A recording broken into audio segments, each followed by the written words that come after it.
Hi, wanted to do a little update on our duck house. 2 years later, realized that when we were first building our duck house, we went to the videos to get ideas, and oftentimes we'd see some ideas, but we realized this person just built their duck house. Their ducks are new to them, and they don't really know how things are turning out. So this is two years later for us. Duck house has turned out quite well. As you see, we got this nifty door here from a recycle place, and the door is actually interchangeable. The glass part here comes out in the summer, and there's a screen that goes in, and in the summer we just have screen there, so that's been really nice. On the inside here, hopefully it's light enough, but you'll see we have a heat lamp in the winter. We also have a light that's on a timer in winter, and that allows us to light the ducks more so that we can get more eggs out of them. And when it is really cold, we plug in the heat lamp, and we have this little partition here so that when we walk in, we have a space for people, and on the other side is the space for the ducks. And we have our litter in there, and we have nest boxes over here on the left.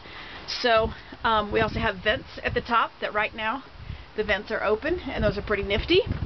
And anyway, that's been really well. That has worked out really well. The vents up here close like this at night in the winter. In the summer, we usually leave them open all the time. We have these deep nest boxes. We made them extra deep, thinking that we would have more deep litter in the winter and build it up higher and higher and higher, up to maybe even a foot.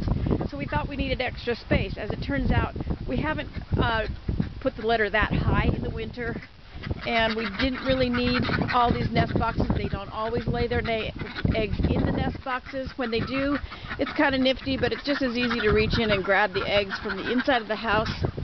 The nest boxes have turned out to be somewhat unnecessary. They do have this door that we can open for them to get in and out. We usually leave it shut during the day because the little birds fly in and make their home in there, and we don't want that, so we usually leave it closed during the day. We've had this screen up over the top, and we put this extra plastic on the top, which is very high quality, very strong, very sturdy, and it stays there to provide shelter in the winter from the snow and rain. And also in the summer, we just didn't bother to take it down, and it was fine. It provided a little extra break from the wind. It is pretty windy here even in summer. In the winter, we have discovered that sometimes we need to heat the water, so we got a water heater, which is on a plug that goes into the duck house there. We don't turn it on all the time, but it's just as easy to leave it there. And the ducks are able, the rubber tub here is deep enough, the ducks are able to dip their heads in, which they appreciate in the winter when the pool is empty. The pool, we do fill it from time to time in the winter if there's going to be a good stretch of warm weather, although it's been pretty cold lately, so we have not filled it. As long as it's empty, I thought I'd show you there is a drain there, which we drain out, and then we have a hose coming out the back that you can't really see real well now, but the hose comes out to drain the water, and that's really helpful. It can get pretty empty, and then it's easy to just lift up and empty. We do have to replace the pool every few months. They just get too gross and dirty. Sometimes they crack, but they're pretty cheap. They're like $15 or something like that. So anyway, that's the pool. This is the duck house and the duck yard, and right now the 5 ducks.